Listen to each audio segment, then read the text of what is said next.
بالله من الشيطان الرجيم. بسم الله الرحمن الرحيم.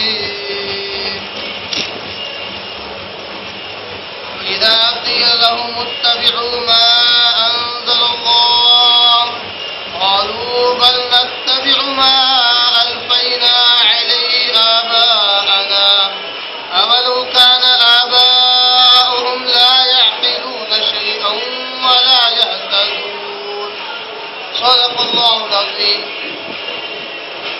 نحمده ونصلي على رسوله الكريم. أما بعد، تمام قسم کی حمد و ثنا، تعریف، کبریائی اور بڑائی اسی اللہ وحدہ لا شریک کے لیے لائق اور زیبا ہے، جو ساری کائنات کا خالق، مالک، میرا اور آپ کا مربی ہے. اسی اللہ کے لیے ساری تعریفیں ہیں جو غفور ہے، غفار ہے، کریم ہے، ستار ہے. بعد اس کے آپ کے میرے آقا دو جہاں کے سردار الانبیاء پر کروڑا کروڑ انگنت بے شمار درود و سلام صلی اللہ علی محمد وسلم. بعد اس حمد و ثنا اور درود و سلام کے قابل احترام بزرگوں، عزیز دوستوں، نوجوان ساتھیوں، میں نے قرآن مجید کی اسی آیت کی تلاوت کی ہے جو ہم نے پچھلے درس میں سماعت فرمائی تھی. سورہ بقرہ سورہ نمبر 2 پارہ نمبر 2 رکوع نمبر 21 کی آیت نمبر 170. اور الحمدللہ ہم نے کافی سیر حاصل، تشریح اور تفسیر ہم نے آیت نمبر 170 کے تعلق سے پچھلے درس میں سماعت فرمائی ہے. مگر کچھ تشنگی اس آیت میں باقی رہ گئی ہے، تو مجھے مناسب یہی لگا، بہتر یہی لگا کہ اتنی جامع، اتنی زبردست آیت، تو کیا اس کو مکمل کیے بغیر ہی میں آگے کی آیت کی طرف بڑھوں؟ تو میرے دل نے اس بات کی مجھے اجازت نہیں دی. مجھے بہت ایسا نہیں لگا کہ میں اس آیت کو کچھ نامکمل کرتا ہوا آگے بڑھوں. حالانکہ یہ آیت قرآن مجید میں 10 سے زیادہ مقامات پر ہے، مگر یہاں پر پہلی مرتبہ اللہ تبارک تعالیٰ نے اس آیت کو بیان کیا، مگر بڑی ہی جامع، اتنی پائیدار. تو مجھے بہتر یہی لگا کہ اس درس کا بھلے ہی پارٹ 2 ہو جائے، حصہ دوم ہو جائے، مگر اس آیت کو مکمل کریں گے. اس آیت کو اور گہرائی اور گہرائی کے ساتھ ہم سمجھیں گے. سورہ بقرہ سورہ نمبر 2 کی آیت نمبر 170 میں اللہ تبارک تعالیٰ نے کہا وَإِذَا قِيلَ لَهُمُ اتَّبِعُوا مَا أَنزَلَ اللَّهُ. اللہ تبارک تعالیٰ کہتا ہے کہ جب ان اہل کتاب سے کہا جاتا ہے، کہ یہ آیت بالخصوص اہل کتاب کے تعلق سے نازل ہوئی ہے، یہودی اور عیسائیوں کے تعلق سے نازل ہوئی ہے، تو اللہ کہتا ہے کہ جب ان لوگوں سے کہا جاتا ہے اتبعوا ما انزل اللہ، اس چیز کے پیچھے چلو، اس چیز کی اتباع کرو جس کو اللہ نے نازل کیا ہے، یعنی کہ اللہ کی کتاب قرآن مجید اور پیارے آقا صلی اللہ علیہ وسلم کی احادیث مبارکہ. یا ہر زمانے کے اعتبار سے ہر زمانے میں اللہ تبارک تعالیٰ اپنی طرف سے کتاب نازل کرتا اور اس زمانے کا ایک وقت کا نبی ہوتا، اس کی باتیں، اس کے فرمودات ہی وہ اللہ ہی کی طرف سے ہوا کرتی تھی. تو یہ 2 چیزوں کو اللہ تبارک تعالیٰ نے نازل کردہ کہا. انزل اللہ، جس کو اللہ نے نازل کیا، یہ کہا اللہ نے. تو اللہ کہتا ہے کہ جب ان سے کہا جاتا ہے کہ اس چیز کی پیروی کرو، اس چیز کے پیچھے چلو جس کو اللہ نے نازل کیا ہے، یعنی اللہ کتاب اور وقت کے نبی کے فرمودات، تو یہ لوگ کہتے ہیں قولوا، کہا ان لوگوں نے اس کے جواب میں بل نتبع ما الفینا علیہ آباءنا، بلکہ گویا کہ ہرگز ہم آپ کی یہ بات قبول نہیں کر سکتے، آپ کی یہ بات ہمارے لیے ہضم بھی نہیں ہوتی ہے کہ ہم ایسی چیز کے پیچھے چلیں جس کو اللہ نے نازل کیا ہے. ہم تو اسی کے پیچھے چلیں گے جس پر ہم نے ہمارے باپ داداؤں کو پایا. اللہ نے ان کے جواب پر یہ کہا اولو کان آباؤہم لا یعقلون شیئا ولا یہتدون، کیا یہ لوگ اس وقت بھی اپنے باپ دادا ہی کی اتباع کریں گے جبکہ ان کے باپ دادا خود عقل و دانش نہ رکھتے ہوں، کسی قسم کی سمجھ نہ رکھتے ہوں، ولا یہتدون، اور نہ ہی وہ خود ہدایت یافتہ ہوں. جبکہ ان کے باپ دادا خود اگر گمراہ ہو، راہ سے بھٹکے ہوئے ہو، تو کیا تب بھی وہ اپنے باپ دادا ہی کی پیروی کریں گے، انہی کی اتباع کریں گے، انہی کے پیروکار رہیں گے؟ اللہ تبارک تعالیٰ نے پھر سوال کیا۔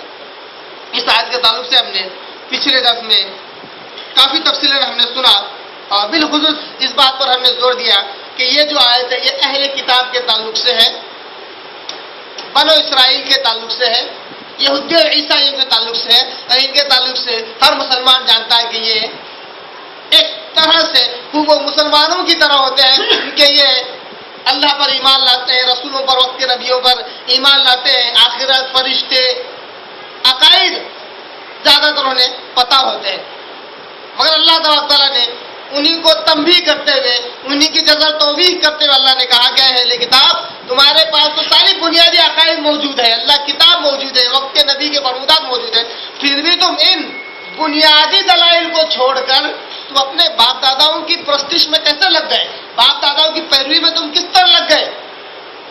اللہ نے انہیں جزا توبیخ کی، انہیں متنبہ کیا، انہیں تنبیہ کی۔ میں کہتا ہوں کہ یہ ویسے ہی جس طرح مسلمانوں کے اندر بھی اللہ کی کتاب موجود ہے، پہلے آقا صلی اللہ علیہ وسلم کے فرمودات موجود ہے، احادیث مبارکہ موجود ہے، مگر ان کے ہوتے ہوئے بھی آج مسلمان یہی دعویٰ کرتا ہے کہ ہم تو اسی کے پیچھے چلیں گے جس پر ہم نے ہمارے باپ داداؤں کو پایا، ہم تو اسی روش کو اختیار کیے ہوئے ہوں گے جس پر ہم نے ہمارے باپ داداؤں کو پایا۔ اللہ نے اہل کتاب سے یہ کہا کہ کیا بھلے ہی تمہارے باپ دادا عقل اور دانش نہ رکھتے ہو، اسی قسم کی سمجھ نہ رکھتے ہو، یا وہ خود گمراہ ہو، ہدایت پر نہ ہو، تو کیا تب بھی ان کے پیچھے چلو گے؟ اگر مسلمانوں سے یہ سوال کیا جائے تو ظاہر سی بات ہے بہت بڑا دھماکہ ہو جائے گا، اور کہیں گے کہ ہمارے باپ داداؤں کس طرح تم کم عقل بے وقوف کہتے ہو، کس طرح ہمارے باپ داداؤں کو تم گمراہ کہتے ہو، جبکہ ہمارے باپ دادا تو، ہمارا شجرہ تو آپ صلی اللہ علیہ وسلم سے جا کر ملتا ہے، گویا کہ ہمارے باپ دادا صحابہ ہو گئے، ہمارے باپ دادا تابعین تبع تابعین محدثین اولیاء اللہ یہ سب ہو گئے، گویا کہ کیا یہ گمراہ تھے؟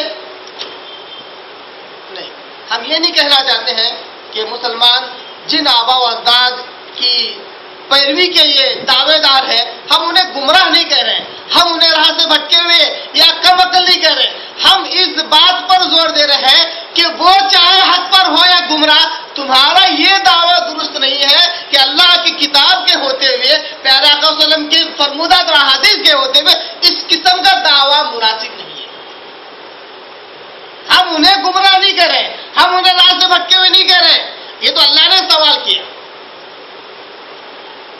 ہم یہ کہہ رہے ہیں کہ اللہ کتاب ہوتے ہوئے، پہلے آقا صلی اللہ علیہ وسلم کے حدیث ہوتے ہوئے تم کسی اور کی طرف التفات مت کرو، تم کسی اور کی طرف رجوع مت کرو، تم کسی اور کی طرف اپنا رخ مت پھیرو، جبکہ اللہ کتاب موجود ہے، پہلے آقا صلی اللہ علیہ وسلم کے حدیث موجود ہے۔ ہاں، یہ اور بات ہے کہ اگر کسی کے باپ دادا سے چلا ہوا آ رہا ہے کوئی رسم و رواج اور وہ براہ راست ڈائریکٹلی اللہ کی کتاب اور پیارے آقا صلی اللہ علیہ وسلم کے حدیث سے ٹکرا رہی ہے، اسلام سے براہ راست ٹکرا رہی ہے، شریعت کے براہ راست خلاف ہے، یقیناً ہم اس وقت کہیں گے کہ تم بھی گمراہ ہے، اور جن کے نام پر تم یہ دعویٰ کر رہے ہو وہ بھی گمراہ ہے۔ ہاں، اگر تم کہو کہ ہمارے باپ دادا سے مراد صحابہ ہے، تابعین ہے، تبع تابعین ہے، قسم خدا کی وہ گمراہ نہیں ہے، وہ راہ سے بھٹکے ہوئے نہیں ہے، مگر اگر تمہارا عمل ان کا نام لیتے ہوئے، ان کی طرف منسوب کرتے ہوئے قرآن کی آیت کے خلاف اور پیارے آقا صلی اللہ علیہ وسلم کی حدیث کے خلاف اگر ہو تو تم ضرور گمراہ ہو، تم راہ سے ضرور بھٹکے ہو، تمہارے اندر عقل و دانش کی کمی ہو گئی ہے۔ یہ ہمارا مسلمہ اصول ہے جس کے ذریعے سے حق راہ پر کون ہے اور گمراہ کون ہے اللہ کی آیت کے مطابق ہم جج کرتے ہیں، ہم فیصلہ کرتے ہیں، ہم کسی کو گمراہ نہیں کرتے۔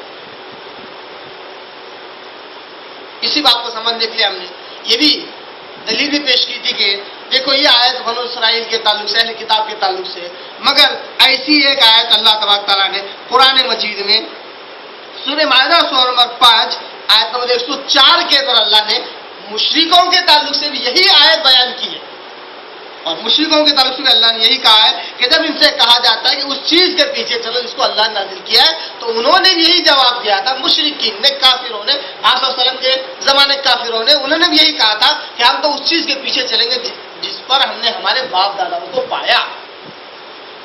گویا کہ اللہ نے وہی قول جو مشرکین اور کفار کا تھا، جب اہل کتاب کی زبانی اللہ نے سنا تو اللہ نے ان کی جذر توبیخ کی اور کہا کہ تمہارے پاس تو کم از کم بنیادی عقائد ہے، اللہ کی کتاب تمہارے پاس ہے، توریت ہے، انجیل ہے، اور وقت کے نبی کی احادیث فرمودات تمہارے پاس موجود ہے، اور تم بھی ویسا ہی دعویٰ کرتے ہو جیسے مشرکین اور کافر کرتے ہیں، جبکہ ان کے پاس کوئی دین ہی نہیں ہے. یہ تو دین حنیف کے ماننے والے ہونے کا دعویٰ ضرور کرتے ہیں مگر دین حنیف کے پیروکار ہے ہی نہیں، دین ابراہیمی کے پیروکار ہے ہی نہیں. ان کے پاس ان کے باپ داداؤں کا دین چلا آ رہا ہے. تبھی تو ہم نے سورہ انعام کی چند آیتوں کا ہم نے اس سے پہلے خلاصہ دیکھا تھا، جس میں اللہ تبارک تعالیٰ نے کہا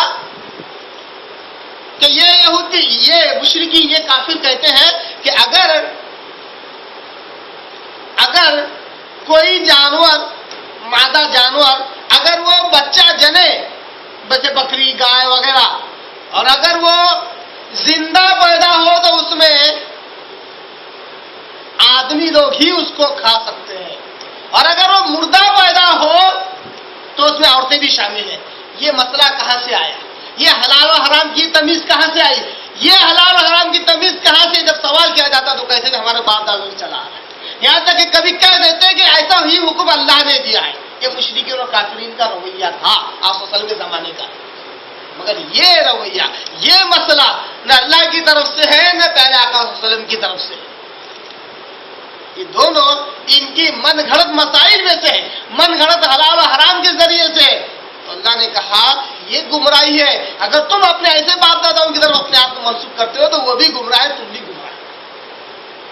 تو گویا کہ یہ آیت نمبر 70 کلی طور پر یہودیوں کے تعلق سے، عیسائیوں کے تعلق سے، کہ اہل کتاب تھے ان کے تعلق سے ہے. گویا کہ ان کی روش پر اگر کوئی چلے گا تو ظاہر سی بات ہے وہ بھی گمراہ ہوگا. اور جن باپ داداؤں کی طرف اگر اپنے آپ کو منسوب کرتا ہے، اگر وہ ان کا عمل، ان کا عقیدہ قرآن حدیث کے خلاف جا رہا ہے تو وہ بھی گمراہ ہوں گے اور ان کے ماننے والے بھی راہ سے بھٹکے ہوئے ہوں گے. یہ آیت ہم یہ سمجھتے ہیں. پھر اسی بات کو ہم نے سمجھنے کے لیے پچھلے درس میں یہ بھی دیکھا کہ ہر زمانے میں انسان نے اپنے شرک و بدعت، اپنی بد عقیدگی اور اپنی بد عملی کے لیے ہمیشہ جو دلیل پیش کی ہے وہ یہی پیش کی ہے کہ ہم نے ہمارے باپ داداؤں کو یہی کام کرتے ہوئے پایا. اس کے بعد نہ اللہ کتاب کی کوئی دلیل رہی ہے، نہ ہی پیغمبر صلی اللہ علیہ وسلم کی احادیث کی کوئی دلیل رہی ہے، یا وقت کے نبی کے کوئی فرمودات کی کوئی دلیل رہی ہے.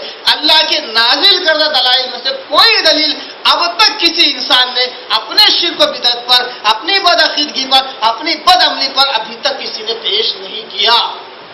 مثال کے طور پر بعض لوگ کہتے ہیں شرک پر کہ بھئی گاؤں سے پاک نزدیک اور دور سے سنتے اور مدد کرتے ہیں، بھلے ان کا انتقال ہو کر، وہ مر کے، یا پھر ان کو اچھے الفاظ سے کہا جائے تو پردہ فرما کر. لوگ کہتے ہیں اس طرح، ورنہ گستاخی سمجھتے ہیں. اگر وہ جو بھی ہے وہ اس دنیا سے سرائے فانی سے گزر جانے کے بعد بھی 500-600 سال کے بعد آج بھی بغداد سے آتے ہیں اور اپنے مریدوں کی مدد کرتے ہیں، کیا دلیل ہے؟ کیا پوچھا جا رہا ہے؟ اس کی کیا دلیل ہے؟ تو اس کی دلیل پیش کرتے ہوئے ان کے مریدین، ان کے ماننے والے، ان کے عشاق یہ کہتے ہیں کہ اس کی دلیل یہ ہے کہ ایک مرتبہ عبد القادر جیلانی کے پاس ایک بڑھیا آئی اور کہا کہ 25 یا 50 سال پہلے میرا ایک پوتا تھا، میرا ایک نواسا تھا، وہ کسی جہاز میں سفر کر رہا تھا، وہ ڈوب کے مر گیا. اب آپ کی ذمہ داری ہے کہ اس کو میرے سامنے زندہ لے آئے. اب عبد القادر جیلانی رحمہ اللہ غوث پاک نے سمندر میں ہاتھ ڈالا. اب بتائیے سمندر ہے کیا کوئی گھر کا کنواں ہے؟ کیا کوئی بھگونا ہے جس سے پانی بھرا ہوا ہے؟ سمندر میں ہاتھ ڈالا تو 25 یا 50 سال پہلے کی جہاز کو واپس جو کا تو باہر نکالا، سارے لوگ زندہ، اس میں اس بڑھیا کا پوتا یا نواسا بھی زندہ. یہ دلیل ہے اس بات پر کہ غوث پاک اپنے مریدین کی دعا کو سنتے ہیں، ان کی مدد کرتے ہیں، دور اور نزدیک سے ان کی مدد کرتے ہیں. یہ دلیل نہ قرآن مجید میں موجود ہے نہ احادیث رسول میں موجود ہے. یہ دلیل نازل کردہ دلائل میں سے نہیں ہے، خود ساختہ دلائل میں سے ہے. اب خود ساختہ تو کوئی بیٹھے بٹھائے بنا لے گا. جیسے ہوتے ہیں نا کہ ٹیبل مناظرے ہوتے ہیں. ٹیبل مناظرے مطلب دو حقیقی لوگوں کو کا تو مناظرہ نہیں ہوتا ہے، ایک آدمی بیٹھے بیٹھے ایک کو حق سمجھ لیتا ہے، ایک کو باطل سمجھ لیتا ہے، اور دونوں کا مکالمہ لکھتا ہے اور کہتا ہے دیکھو یہ فلاں آدمی جیت گیا، یہ ٹیبل مناظرہ۔ اسی طرح ٹیبل دلائل بھی تیار ہوتے ہیں، بیٹھے بٹھائے دلائل یہ خود ساختہ ہوتے ہیں، ان کی کوئی ویلیو اور کوئی اوقات اسلام کی نگاہ میں نہیں ہوتی ہے۔ تو میں نے کہا کہ پچھلے درس میں کہ ہر زمانے میں انسان نے اپنے شرک اور اپنی بدعقیدگی، اپنی بدعملی کے تعلق سے یہی دلیل پیش کی کہ ہم نے ہمارے باپ داداؤں کو یہی کرتے ہوئے پایا۔ اس کے لیے میں نے سورہ انبیاء سورہ نمبر 21 کے آیت نمبر 52 میں نے پیش کی، جس میں ابراہیم علیہ السلام پوچھتے ہیں کہ اے لوگو، یہ آخر تماثیل کیا ہے، یہ سنم یہ کیا ہے، یہ اسٹیچوز کیا ہے، یہ مورتیاں کیا ہے جن کے اوپر تم مجاور بنے بیٹھتے ہو؟ کوئی حقیقت ہے ان کی؟ کیا یہ سنتے ہیں، کیا یہ دیکھتے ہیں، کیا یہ تمہاری مدد کرتے ہیں، کیا یہ کھاتے پیتے ہیں؟ ابراہیم علیہ السلام نے ہزارہ سوالات کر دیے، جب کوئی جواب بن نہ پایا تو دلیل جو انہوں نے دی نازل کردہ دلائل سے نہیں دی، یہ کہا کہ ہم نے ہمارے باپ داداؤں کی کو اس کی مجاوری کرتے ہوئے پایا، اس کی عبادت کرتے ہوئے پایا، اس پر معتکف بنے ہوئے ہم نے پایا، یہ ہماری دلیل ہے، اس لیے ہم ایسا کرتے ہیں۔ دیکھیے اپنی شرک، اپنی بدعقیدگی، اپنی بدعملی کے لیے دلیل باپ داداؤں کی روش کو پیش کیا۔ اسی طرح دوسری دلیل تھی سورہ اعراف سورہ نمبر 7 کی آیت نمبر 28، اس میں وَإِذَا فَعَلُوا فَاحِشَةً، جب یہ لوگ کافر لوگ، اللہ کو نہ ماننے والے لوگ، اللہ کے نازل کردہ دلائل کا انکار کرنے والے لوگ جب کسی فحش کام میں مبتلا ہوتے، جب کوئی فحش اور گندا کام کرتے ہیں، ان سے پوچھا جاتا ہے کہ کیوں کیا، تو کہتے ہیں وجدنا علیہ آباءنا، یہ کام کرتے ہم نے ہمارے باپ داداؤں کو پایا ہے، ہم نے ہمارے باپ دادا یہ کام کرتے ہوئے آ رہے ہیں، حالانکہ فحش گندا سب سے برا ہوتا ہے، مگر باپ دادا کرتے آ رہے تھے اس لیے اس کام کو کرتے ہیں۔ یہاں تک کہ باپ داداؤں پر اتنا بھروسہ، اتنا توکل، اتنا اعتقاد ہوتا ہے کہ اس عمل کو بلا سوچے سمجھے، بلا تحقیق کے یہ کہہ دیتے ہیں کہ اللہ نے بھی یہی حکم فرمایا ہے، امرنا اللہ، اللہ نے بھی ہمیں یہی حکم دیا ہے۔ اللہ یہ سورہ اعراف کے آیت نمبر 7 میں کہتا ہے کہ اللہ بے حیائی کا حکم نہیں دیتا، یہ تمہارا خود ساختہ مسئلہ ہے، تم بے حیائی کے کام خود کرو۔ باپ دادا پر اتنا بھروسہ کہ اس عمل کو اللہ کی طرف منسوخ کر دو، یہ افتراء علی اللہ ہے، اللہ کے نام پر جھوٹ بات گڑ رہا ہے۔ اللہ بے حیائی کا، برے کاموں کا حکم نہیں دیتا، یہ ہم نے اس سے پہلے دیکھا تھا۔ اسی طرح سورہ لقمان کی بھی چند آیتیں ہم نے دیکھی تھی۔ آج آئیے کچھ آیتیں قرآن مجید دوسرے مقامات سے ہم دیکھیں، جس سے اور کچھ نصیحتیں اور کچھ دلائل اس بات کو ماننے میں ہمارے لیے سپورٹو مددگار ہوں گے کہ اللہ کی نازل کردہ دلائل یہ شریعت کا منبع، شریعت کا سورس ہے، ہمارے عقائد کا، ہمارے اعمال کا بھی منبع اور ذریعہ اور سورس یہی نازل کردہ دلائل، یعنی اللہ کی کتاب اور پیارے آقا صلی اللہ علیہ وسلم کی احادیث ہی ہونا چاہیے، ورنہ باپ داداؤں کی روش کو دلیل بنا کر پیش کرنا، اس کو اللہ نے ایک جگہ پر کفر کہا ہے، یہاں تک کہ اللہ نے کہا کہ ایسے لوگوں کو میں جہنم میں ڈالتا ہوں، یہاں تک کہ اللہ نے ایک جگہ پر کہا کہ جو ایسا کام کرتے ہیں اپنے عقیدے، اپنے عمل کے لیے باپ دادا کی روش کو دلیل بنا کر، اپنے بڑوں کے حکموں کو، ان کے فتووں کو، ان کے اقوال کو دلیل بنا کر پیش کرتے ہیں، اللہ نے کہا ہم ایسے لوگوں پر عذاب بھی نازل کرتے ہیں۔ گویا کہ ایسے لوگ نبیوں کا انکار کرنے والے، کیوں؟ نبی کی طرف سے جو بات ملتی ہے وہ اللہ کی کتاب ملتی ہے اور ان کے فرمودات ملتے ہیں، نبی ہی تو ہے، نبی ہی تو ہے جس نے اللہ کی کتاب کا تعارف ہمارے سے کروایا، ورنہ یہ کتاب براہ راست آسمان سے نازل نہیں ہوئی ہے۔ نبی کا انکار گویا کہ اس کے فرمودات کا انکار اور اس کی طرف سے جو کتاب آئی اللہ کی طرف سے اس کا بھی انکار ہے۔ جو باپ دادے کے رویش کو دلیل بنا کر پیش کرتے ہیں، جو اپنے بڑوں کے اقوال کو دلیل بنا کر پیش کرتے ہیں، گویا کہ وہ نبیوں کا بھی انکار کرنے والے ہوتے ہیں۔ یہ بات ہم کو سورہ زخرف وغیرہ میں ہمیں یہ بات ملتی ہے اور سورہ احزاب وغیرہ میں ہمیں یہ بات ملتی ہے، انشاءاللہ اس کو بھی دیکھیں گے اور کچھ مثالیں ہم دیکھیں گے اور یہ بھی دیکھیں گے کہ باپ دادا کی روش یہ صرف زبانی دعویٰ کرنے والوں میں نہیں بلکہ یہ باپ دادا کی روش باپ دادا کی پرستش، اپنے آبا و اجداد کی پیروکاری نازل کردہ دلائل کے ہوتے ہوئے بھی ایسے لوگوں میں پائی جاتی ہے جو مصنف ہیں، جو رائٹر ہیں، ان میں بھی یہ چیز پائی جاتی ہے. انشاءاللہ اس کی طرف بھی میں اشارہ کروں گا. آئیے سب سے پہلے ہم دیکھتے ہیں سورہ زخرف سورہ نمبر 43 یعنی 43 اس کی آیت نمبر 19 کی طرف. پچھلے درس میں بھی ہم نے سورہ زخرف کی چند آیتوں کو ہم نے دیکھا تھا. سورہ زخرف سورہ نمبر 43 پارہ نمبر 25 اس کی آیت نمبر 19 اگر ہم دیکھیں اللہ تبارک تعالیٰ کہتا ہے وَجَعَلُوا الْمَلَائِكَةَ الَّذِينَ هُمْ عِبَادُ الرَّحْمَنِ إِنَاثًا. اللہ کہتا ہے سورہ زخرف یہ جو سورت ہے یہ مکی سورت ہے. اس میں اشارہ مشرکین اور کافروں کی طرف ہے. اللہ کہتا ہے وَجَعَلُوا الْمَلَائِكَةَ الَّذِينَ هُمْ عِبَادُ الرَّحْمَنِ إِنَاثًا. اور ان مشرکوں ان کافروں نے بنا دیا فرشتوں کو جو کہ اللہ کے بندے ہیں اناثا عورتیں. فرشتوں کے تعلق سے مشرکین نے کافروں نے یہ عقیدہ رکھا کہ فرشتے اللہ کی بیٹیاں ہیں. اللہ کی بیٹیاں یعنی کہ عورتیں ہیں. فرشتے کیا ہیں اس کے تعلق سے نازل کردہ دلائل یعنی قرآن مجید اور احادیث میں اس کا تذکرہ نہیں ہے کہ وہ مرد ہے کہ عورت ہے. نہیں ہے تذکرہ. وہ ایک نوری مخلوق ہے. بس اتنا ہی عقیدہ رکھنا ہے, اتنا ہی ایمان رکھنا ہے. مگر ان مشرکوں اور کافروں نے فرشتوں کے تعلق سے یہ عقیدہ رکھا کہ وہ عورتیں ہیں. جعلوا الملائکۃ الذین ہم عباد الرحمن. اللہ نے فرشتوں کے تعلق سے کیا بیان کی؟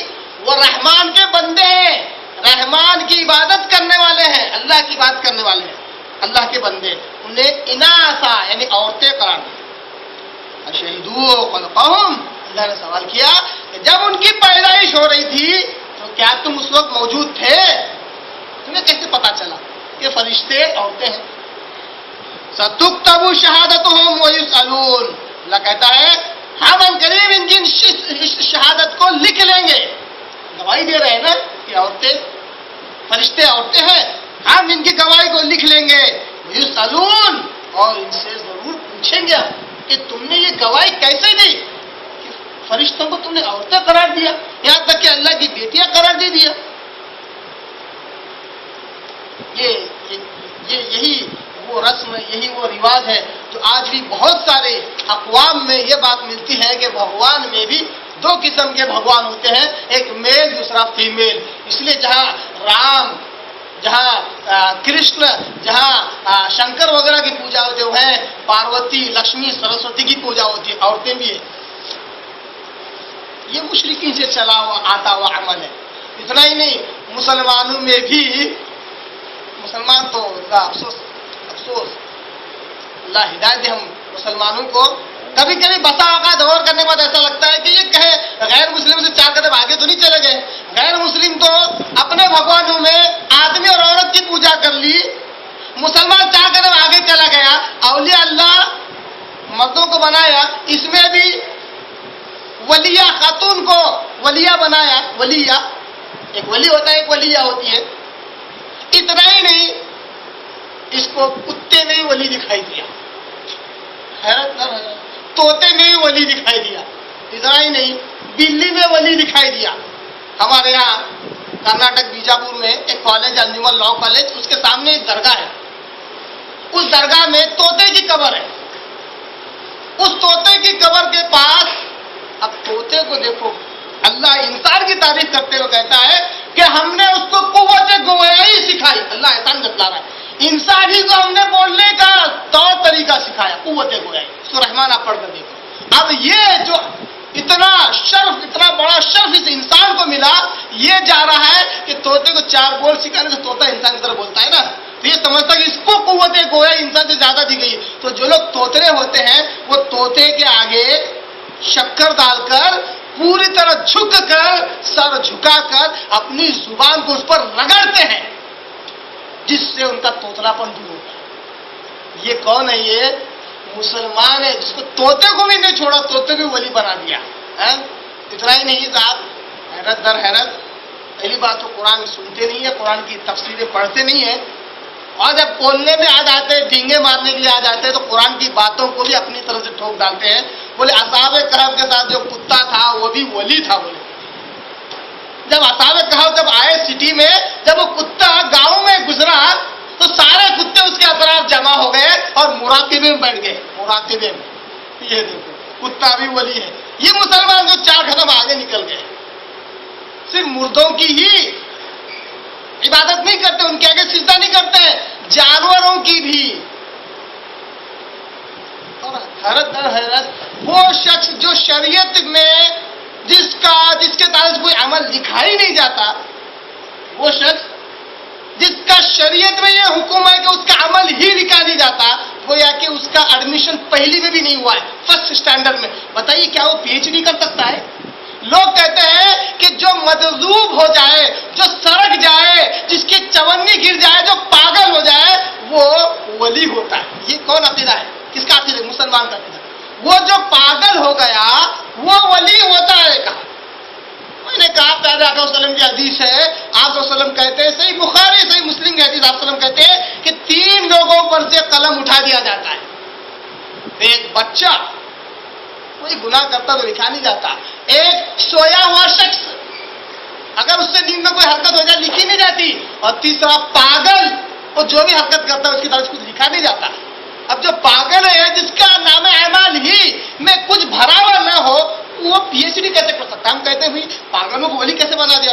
ارے میاں آپ کیا جانو، وہ پی ایچ ڈی کیے لوگ ہوتے ہیں، انہوں نے اپنے آپ کو فنا فی اللہ کر لیا، اپنے آپ کو اتنا ہلاک کر دیا کہ اللہ کی ذات میں یہ گم ہو گئے، یا اللہ ان کی ذات میں گم ہو گئے. دونوں باتیں کہتے ہیں، دونوں باتیں. تو یہ مسلمان گویا کے 4 قدم آگے نکل گئے.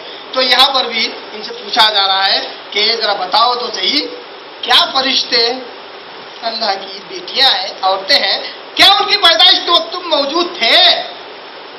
ہماری اس گواہی کو ہم لکھ لیں گے اور تم سے ضرور پوچھیں گے.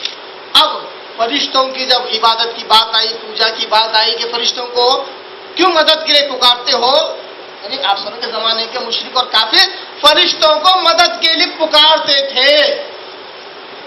یہاں پر رک کر غور کرنے کا مقام ہے کہ کیا آج کا مسلمان بھی فرشتوں کو مدد کے لیے پکارتا ہے؟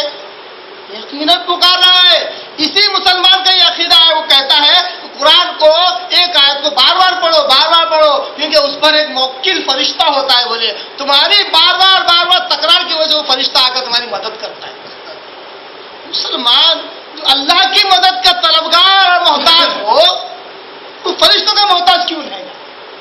فرشتے تو اللہ کے حکم کے تابع فرما ہے، وہ وہی کرتے جو اللہ حکم دے. اب یہ مسلمان فرشتوں کو بھی غلام بنانے کو، جنوں کو تو غلام بنانے کا دعویٰ کرتا ہی ہے، فرشتوں کو بھی غلام بنانے کا دعویٰ کرتا ہے. اسی وجہ سے اگر آپ تعویذ گنڈے وغیرہ دیکھیں تو چاروں کونوں میں یا جبرائیل، یا کا مطلب سنو اے جبرائیل آ جاؤ، یہ ترجمہ ہوتا ہے اس کا. اے جبرائیل آ جاؤ مدد کرو، یا جبرائیل، یا میکائیل، یا اسرافیل، یا اسرائیل، یہ چاروں کونوں میں لکھا جاتا ہے. تب جا کے اس تعویذ کی اہمیت آتی ہے کہ 4 بڑے فرشتے اللہ معاف کر ان کی غلامی میں حاضر ہے. یہ فرشتوں کی پوجا ہے، یہ فرشتوں کی عبادت کرنا ہے. بھلے ہی لوگ اس کو یہ کہیں کہ ہم ان کی تعظیم کر رہے ہیں، استغفر اللہ، قسم خدا کی یہ شرک ہے. آسر کے زمانے کے مشرکین بھی فرشتوں کی پوجا کرتے تھے، ان کی عبادت کرتے تھے، ان کو مدد کے لیے پکارتے تھے. جب ان سے کہا گیا کہ فرشتوں کی عبادت کیوں کرتے ہو، تو کیا جواب دیا انہوں نے؟ بڑا حیرت انگیز جواب دیا، بڑا ہی عجیب و غریب معمہ ہے کہا جائے تو. اس معمے کو پھر کبھی کسی موقع پر حل کریں گے جب بالخصوص تقدیر کا کوئی مسئلہ ہو، انشاءاللہ اس مسئلے کو یہاں حل کریں گے. آج صرف اس کا معنی و مفہوم آپ کہہ کے رکھتا ہوں. تو ان مشرکین نے یہ جواب دیا فرشتوں کی بات کیوں کرتے ہو، تو کہا وقالوا لو شاء الرحمن ما عبدناهم، ارے ہم سے کیا پوچھتے ہو، اگر اللہ نہ چاہتا تو ہم ان فرشتوں کی عبادت نہ کرتے. اگر اللہ ہی نہیں چاہتا تو ہم ان فرشتوں کی بات کیوں کرتے؟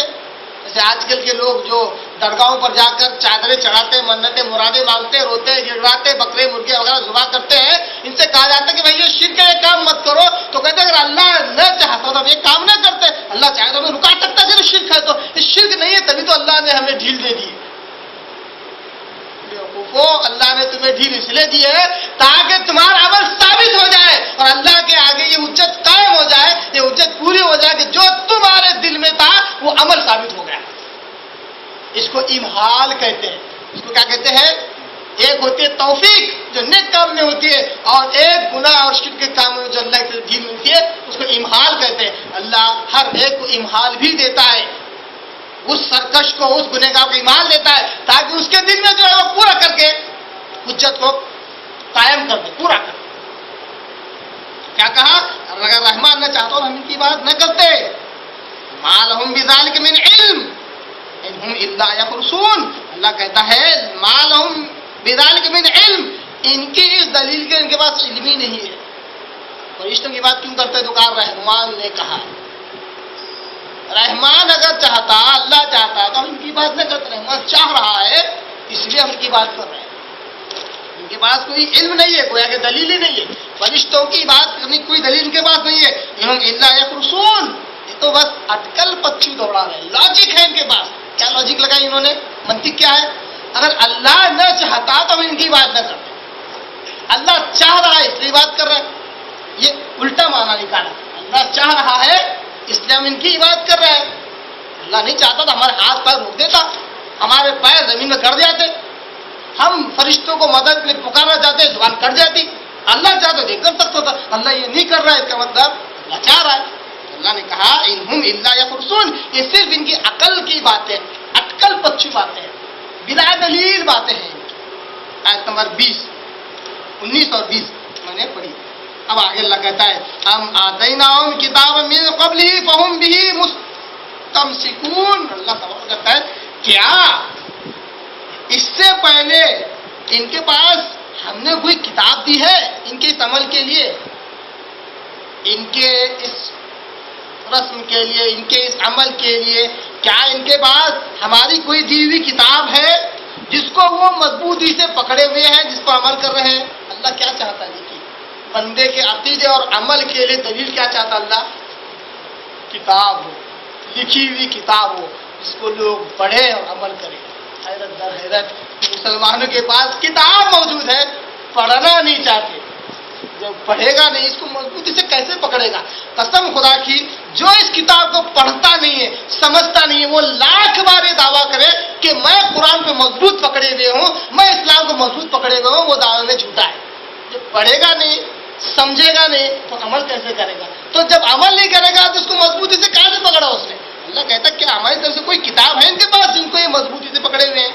آیت نمبر 21 ختم ہے۔ آیت نمبر 22 میں اللہ کہتا ہے بل، ان کے بعد جو دلیل ہے وہ اصل میں یہ ہے قالوا انا وجدنا آباءنا علی امۃ وانا علی آثارہم مہتدون، انہوں نے کہا کہ ارے ہم نے تو ہمارے باپ داداؤں کو ایک روش پر، ایک رسم پر، ایک شریعت پر، ایک دین پر ہم نے پایا۔ کیا کہا ان مشرکین نے؟ ہم نے ہمارے باپ داداؤں کو ایک عمل کرتے ہوئے پایا اس لیے ہم وہی عمل کر رہے ہیں۔ اب دیکھیے صرف باپ دادا سے چلا آ رہا ہے اس لیے کر رہے ہیں، یہ کوئی افسوس اور شرمندگی سے نہیں کر رہے ہیں۔